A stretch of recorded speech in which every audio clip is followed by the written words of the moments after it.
बिस्मिल्लाहिर्रहमानिर्रहीम। अस्सलाम वालेकुम व्यूवर्स, आप देख रहे हैं डाइनिंग। और आज मैं आपसे डायनामाइट चने की रेसिपी शेयर कर रही हूँ। अगर मेरी वीडियोस अच्छी लगी तो लाल सब्सक्राइब को क्लिक कर दें। साथ में ये जो बेल का आइकॉन है इसको क्लिक कर दें।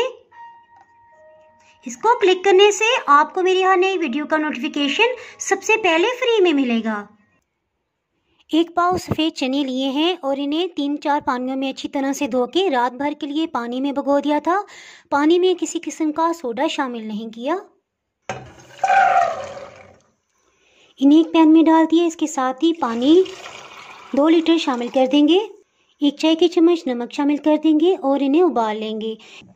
जी, चूल्हे की आंच को बिल्कुल लो कर दिया था और इसी लो आंच पे तकरीबन 1 घंटा 40 मिनट हो चुके हैं। चनों को चेक कर लेते हैं। देखिए, इस तरह से चने को गला हुआ होना चाहिए। इसे छान लेंगे। चनों को गलने में कम या ज़्यादा टाइम भी लग सकता है, ये डिपेंड करता है कि चने किस तरह के हैं। चनों को बस इतना ही हमने स्ट्रेनर में रखना है, बस इसका पानी निचड़ जाए। चने भी गर्मा गर्म ही है, इसमें कॉर्नफ्लावर शामिल कर देंगे। इनको मिक्स कर लेंगे। गर्म चनों पे कॉर्नफ्लावर की कोटिंग बहुत अच्छी से ठहर जाएगी। तकरीबन 4 खाने वाले चम्मच कॉर्नफ्लावर इस पे डाल दिया है। झटपट से एक पैन में ऑयल को प्रीहीट कर लेते हैं। इसको हम इतना ही गर्म करेंगे जिस तरह हम पकोड़े फ्राई करने के लिए ऑयल को गर्म करते हैं। इस तरह से इसको थोड़ा सा हिलाएंगे ताकि फालतू कॉर्नफ्लावर इस पे से निकल जाए। 3 मिनट हो चुके हैं। इसके साथ ही चनों को इसमें डाल देंगे।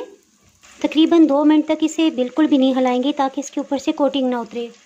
तकरीबन 2 मिनट हो चुके हैं। अब इसे अच्छी तरह मिक्स कर सकते हैं।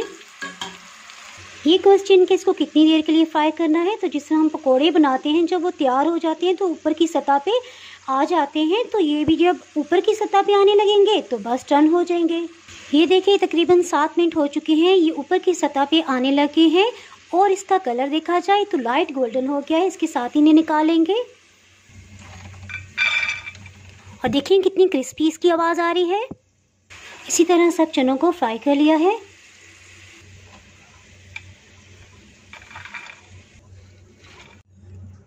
एक दो चनों को इस स्टेज पे चख लेंगे। मुनासिब सा नमक है, इससे हमें अंदाज़ा हो जाएगा कि हमने ग्रेवी में नमक कितनी मिकदार में डालना है। एक पैन में 3 खाने वाले चम्मच कुकिंग ऑयल डाल देंगे। प्याज 4 खाने वाले चम्मच, इसे ऑमलेट कटिंग कर लिया है। 1 मिनट तक इसे सौटे कर लेंगे। लहसुन का पेस्ट 1 खाने वाला चम्मच। हीट को मीडियम रखेंगे और लाइट गोल्डन कलर आने तक इसे फ्राई कर लेंगे। जी, लाइट गोल्डन कलर में आ गया। इसके साथ ही 1 खाने वाला चम्मच चिली गार्लिक सॉस इसमें शामिल कर देंगे। केचप 1 खाने वाला चम्मच। सॉसेस डालते हुए हीट को लो कर देंगे। 1 खाने वाला चम्मच सफ़ेद सिरका। सोया सॉस 2 खाने वाले चम्मच। काली मिर्च पाउडर 1/4 टीस्पून। 2 टेबलस्पून तकरीबन 2 खाने वाले चम्मच हरी मिर्च ये चॉप कर लिया, इसे शामिल कर देंगे। 1 कप से थोड़ा ज़्यादा पानी लिया है, तकरीबन 300 ml। इसमें 1 खाने वाला चम्मच कॉर्नफ्लावर शामिल कर देंगे। अगर आपके पास रेड फूड कलर है तो ठीक है, वरना मैं तो इसमें पेपरिका पाउडर 1 खाने वाला चम्मच ये शामिल कर रही हूँ। ये सिर्फ रेड कलर देने के लिए होता है, जायके में ये तल्ख नहीं होता। इसमें शामिल कर देंगे। इसके साथ ही हीट को मीडियम कर लेंगे और इसे बॉइलिंग पॉइंट पे आने देंगे।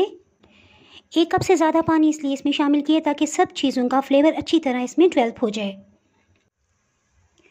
मीडियम हीट पे इसे पकाते रहेंगे यहाँ तक कि गाढ़ा हो जाएगा। 5 मिनट के बाद देखिए गाढ़ा हो गया है। नमक आधी चाय की चम्मच से थोड़ा सा कम ये शामिल कर देंगे। इसमें चने शामिल कर देंगे। इन्हें अच्छी तरह से कोट कर लेंगे। अगर आपके पास हरे प्याज हो तो ठीक है, आप वो डाल सकते हैं। मेरे पास नहीं है तो मैं इसमें हरा धनिया 2 खाने वाले चम्मच ये शामिल कर रही हूँ। मिक्स कर लेंगे। इसके साथ ही फ्लेम को ऑफ कर देंगे। इसे डिश आउट करते हैं। अगर आपने मेरा चैनल अभी तक सब्सक्राइब नहीं किया तो चैनल को सब्सक्राइब कर दें। इसके बगैर आपको मेरे आने वाली वीडियो का नोटिफिकेशन नहीं मिल पाएगा। आप इसे वैसे भी खा सकते हैं, इसके अलावा बॉयल चावल, रोटी के साथ और पूड़ियों के साथ तो कमाल का इसका जायका आएगा। दुआओं में याद रखिएगा। इसके साथ ही मैं इजाज़त चाहती हूँ। अल्लाह हाफिज़।